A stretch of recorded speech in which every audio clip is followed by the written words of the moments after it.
So what's up? Kamusta? Ayos ba tayo dyan? So nandito tayo ngayon sa may Microbike San Rafael branch para sa update natin. At available na nga po ulit dito nitong Microbike MX250. Tara, alamin natin yung presyo at yung specification kung sulit nga bang bilhin ngayong 2026. Tara, walk around natin to. Samahan nyo ako. Ayos na Pero ayos ang yan. tunay na halaga nasa tibay at tiwala. Mula sa pawis hanggang unang sweldo, bawat pisong inipon may pangarap na buo. Hindi lang makina ang gusto mong iuwi, kundi kasama sa bawat lakbay ng iyong sarili. Hindi kailangan ng sobrang daming display kung ang kalidad kayang tumagal habang buhay. Sa bawat kalsada, sa bawat hamon ng buhay, Microbike kang kasama, hindi ka iiwan kailanman. Di lahat ng mahal, siya na ang panalo. Ang tunay na sulit nasa kalidad ng serbisyo. Kapag oras na ng laban,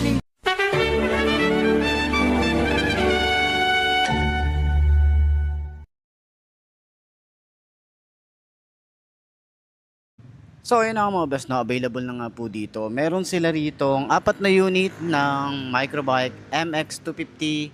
Mga naghahanap na ng pang trail bike dyan. At panalo yung specs din, panalo rin sa presyo.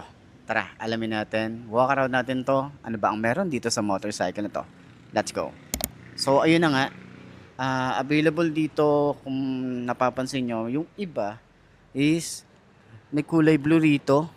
Tapos dito naman sa isa is kulay red. Ayan. So yun yung pinagkaiba nila. Yung lining na blue and red. Okay? So yung decals lang naman yan. Pero same pa rin naman yung design and looks na ito. Okay? So yun lang yung option nila. Dalawa lang ang meron doon. Blue and red. Okay? So ayan. Meron tayo rito na bulb type pa rin. Yung kanyang headlight. Maganda yung cowling. Malapad. Kita nyo naman yan, di ba? Oh, lagyan nyo ng number dito, tapos pang karera nyo. Pwede, pwede. So, may sticker tayo dito ng MMC. Yung signal light natin, LED, flexible. Ayan, naka-inverted forks. May cover na rin tayo rito. Yung ating fender, napakahaba ng fender. Flexible din yan. May extension din tayo rito. And yung kanyang tires is naka-dual sport na rin tayo rito. Pang on and off road na rin yan. Meron tayong single disc brake, dual pad caliper. At yung size nitong nasa harap ay 3 by 21. Yan yung kanyang size. Naka-wide spoke na rin tayo rito. Yung kanyang makina dito. Ayan, yung style dito. So, naka-carb type tayo. And then, meron tayong monitoring ng ating oil in case na makalimutan natin or kailangan na natin magpa-change oil. Makikita natin dito kung okay pa ba o hindi pa. So, meron din tayo ritong cover para sa ating engine, para sa mga talsik ng putek, lalo na kung pang-trail nyo to, goods to, okay? Protektado ang ating makina sa ilalim. Ayan, so sa tambucho, ito yung design niya. Papunta rito hanggang doon, okay? Tapos may kickstart na rin tayo, rear brake pedal, smooth lang din. Yung tapakan natin dito, may mga sharp design, natitiklop din naman yan or napiflip naman. So, yung ating angkas, pwede nyong tanggalin to. Kasi may allen dito. Ayan, pwede nyong baklasin kung ayaw nyong mag-angkas. Para mag-isa lang kayo, di ba? Pag nagtitrail. Pwede naman yan. Pero kapag di nyo naman kailangan, hindi naman siya masyadong sagabal. Di ba? So, yung side dito, yung ating fairings, meron tayong MMC. Tapos, minimalist lang yung kanyang design para sa kanyang decals. Hindi naman siya mukhang masakit sa mata. Ang ano nga ang ganda nga aggressive din. Tapos may mga sharp design din tayo. Ayan. So yung gas tank natin, ito ang laki ng cup. Ito yung ating susian. Okay, so dito naman sa side, naka monoshock din tayo rito. Adjustable na rin yan. Meron tayong goma para sa mga pangharang sa talsik ng putek. Maganda at malapad na swing arm. Naka single disc brake, wavy design, dual pad caliper. Naka wide spoke din tayo rito. Yung size dito sa likod is 4.6 by 18. Ayan. So, naka-dual sport na rin tayo rito. At yung kanyang rim, merong sticker ng MMC.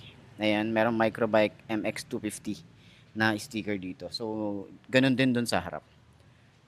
And then, meron na rin tayo rito na bracket para sa ating top box or kung may mga ilalagay kayong gamit dito, pwede kayong maglagay. And meron din tayo ritong taillight na LED na signal light. May plate light na rin tayo rito, lagay ng plate. Yung fender niya medyo ano lang siya, maliit lang or maiksi lang. Tapos meron tayo ritong reflector. Ayan. So sa side, may chain cover na rin. Maganda at malapad na sprocket. Okay, ang size dito ay 45T. Ayan, 520 45T yung sprocket size. Meron na rin tayong yung roller para sa kanyang chain para iwas na talsik or iwas talon ng chain natin. Ayan. So, naka single head shifter din tayo rito. Ilang bang speed to? Kung hindi ako nagkakamali, ayun, 5 speed, 1 down, 4 up yung kanyang gear position. Ayan. So, sa upuan, sobrang lambot din ang upuan nito, tsaka ang haba nung design dito. Ayan, hanggang dito sa ating betlogs. Yung cover ng foam niya. Ayan, makapal din yung foam. Hanggang dito sa OBR. So, dito tayo sa side. Kita nyo to, naka-digital panel na rin tayo dito. Ito yung susi niya. Ito yung ignition. Ayan, maliit lang. Tsaka tagun-tago siya. Ayan, so naka-digital na rin yung ating panel. Ayan, panel gauge natin. Maliit lang, pero nandiyan na yung speedometer. Tapos yung iba pang details. May ganito tayong rubber or foam. Ayan, meron tayong foam na ganyan. So natatanggal yan, pwede nyo tanggalin. Handlebar natin dito, maganda yung paint job. Kulay gray na matte finish. Tapos mga switches natin, meron lang tayo dito sa side na electric starter. Yan, dito naman sa side.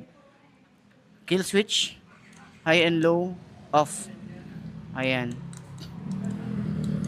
Signal light. Tapos busina.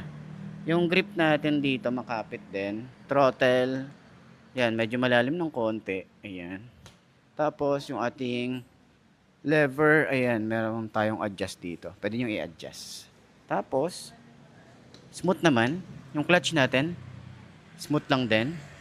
Meron tayong rubber dito. Ayan. So, sa tingin nyo, sulit nga ba ang ganitong motorcycle? Pinaghahanap ka ng pang trail bike na 250cc.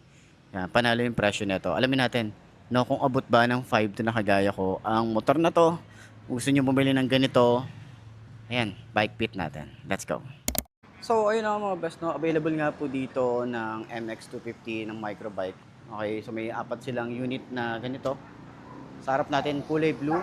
And then, sa mga nagtatanong, ano ba yung specs natin pagdating dito? Okay, ang specs natin dito, nandiyan sa side nung screen nyo. Makikita nyo yung full specs natin pagdating dito sa motorcycle na to. So, yun, tatry kong upuan. 5'2" yung ating height. Ganito siya katangkad. Sobrang tangkad niya. Pero lagi kong sinasabi, kung gusto niyo ng pang trail, meron silang 150cc doon na abot natin. Okay, so yun, meron na rin akong vlog noon. Panoorin nyo na lang din. So yun, talagang abot natin yun. Pero ito, sobrang taas na ito. Yan, sobrang taas niyan. Okay, hindi ko maupuan kasi baka bumuwal ako nito. Minsan na akong bumuwal sa ganito kataas. Okay, hindi ko na mauulit yon. Pero check natin yung shock niya. Yan, maganda yung shock. Kita nyo naman yan. Siguro rate natin to ng mga 8/10. Ayan. So, turning radius niya, hindi siya ganun kalawak. Ayan. So, syempre, 250cc. Tapos, pang trail, talagang limited lang yung turning radius niya. Pero hindi ka naman nito bibitinin pagdating sa likuan or pag mag-u-turn ka. Okay? So, ayan, sa tingin nyo, sulit nga ba ang ganitong motorcycle? Overall looks, okay siya, good siya. Pagdating sa specs, goods din siya. Low maintenance din to, kahit sabihin natin 250cc ang isang to. So, kasi naka-carb siya. Okay? So, sa gas consumption, 250cc, di na rin masama kasi nga, malaki na rin yung gas tank natin dito. Make sure lang natin na, alam niyo naman, pang trail to, talagang malakas to. Okay? So, malakas na motor, malakas sa gas consumption. Yun lang naman yun. Logic lang, okay?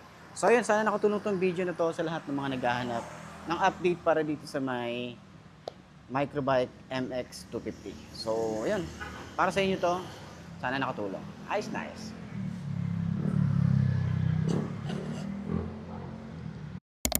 So, yun ang mga best, no, sa lahat ng mga nagtatanong magkano nga ba ang ganitong motorcycle. Ilalagay ko sa screen nyo para at least meron tayong reference kapag kumuha tayo ng cash at hulugan. So, sa tingin nyo, sulit nga bang bumili ng ganitong motorcycle ng Microbike MX250? Comment nyo naman yan at para dun sa lahat ng mga nakagamit na ng ganitong motorcycle, baka pwede nyo i-share dyan sa comment section ano nga ba yung mga naging experience nyo sa motorcycle na to. Ayos na ayos yan. So yun na mga best, no, ito na ba ang motor na babagi sa'yo? Kung ito na nga ay markahan mo na at mag-subscribe ka na sa aking YouTube channel, i-click mo na rin yung notification bell para updated ka sa lahat ng videos na upload natin. Dito araw-araw, so lagi yung tatandaan, wala sa brand ng motor ang itatagal niyan, kundi na sa pag-aalaga mo yan, tatagal yan. Ayos na ayos yan, so kita-kita na lang ulit tayo bukas. I'm Mark D. Ciao. Maraming salamat sa inyo. Babush. Haha.